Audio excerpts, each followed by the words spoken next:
రాష్ట్ర ప్రభుత్వం 12వ పీఆర్సీని వెంటనే విడుదల చేయాలని మాజీ కేంద్ర మంత్రి చింతామోహన్ డిమాండ్ చేశారు.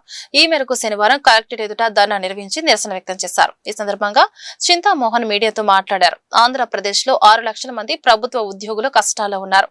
దాదాపు 30,000 కోట్ల బకాయిలు ఉన్నాయి. వెంటనే ఉద్యోగులకు రావాల్సిన బకాయిలు చెల్లించాలి. అదేవిధంగా రాజధానిలోని దళితుల భూములు సేకరించి కూటమి నేతలు ధనికులకు అమ్ముకుంటున్నారు. రాజధాని చంద్రవతిగా మారిపోయిందని ఆరోపించారు. గుంటూరు కలెక్టర్ ఆఫీస్కి రావడానికి కారణం ముఖ్యంగా రాష్ట్ర ప్రభుత్వ ఉద్యోగుల సమస్యలు, రెండవది రాజధాని, మూడవది ఎరువులు, పెట్రోలు, డీజిల్ కొరతలు సమస్యలు, నాలుగవది రాష్ట్ర ప్రభుత్వం. ఈరోజు 6 లక్షల మంది ప్రభుత్వ ఉద్యోగస్తులు కష్టాల్లో ఉన్నారు. వాళ్ళకి రావాల్సిన బోనస్లు, డిఏలు రాలేదు. దాదాపుగా 30,000 కోట్ల రూపాయలు బకాయిలు ఉన్నాయి రాష్ట్ర ప్రభుత్వం తరఫున ఉద్యోగస్తులకి. మరి కాంట్రాక్టులకు బిల్లులు చెల్లిస్తున్నారు క్రమశిక్షణతో, వెంటనే.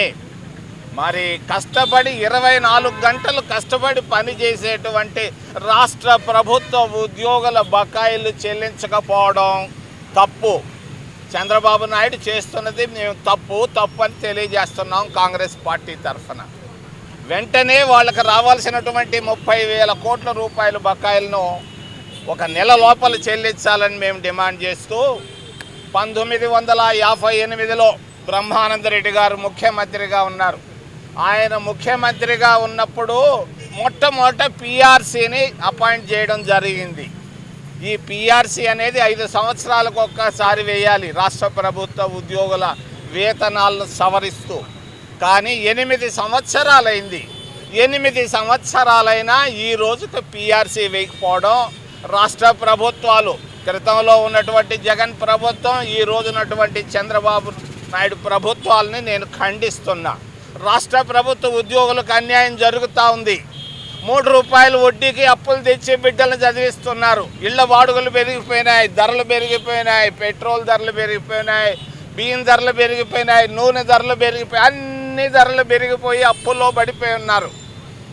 పక్కనే ఉన్నటువంటి రాష్ట్రంలో నిన్ననే విజయ్ డిఏ ప్రకటించాడు.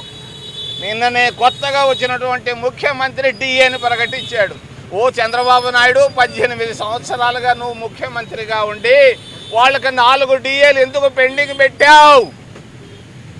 ఎవరిచ్చారు నీకు హక్కు? ఇది తప్పని తెలియజేస్తూ వెంటనే వాళ్ళకి రావాల్సిన 4 డిఏలు, 30,000 కోట్ల రూపాయలు బకాయిలు, 12వ పీఆర్సీని రాబోయే కొద్ది వారాల్లో ప్రకటించాలని నేను డిమాండ్ చేస్తూ, రెండో విషయం రాజధానిలో భూములన్నీ దళితులు అనుభవించేదంతా మరి పెద్దవాళ్ళు.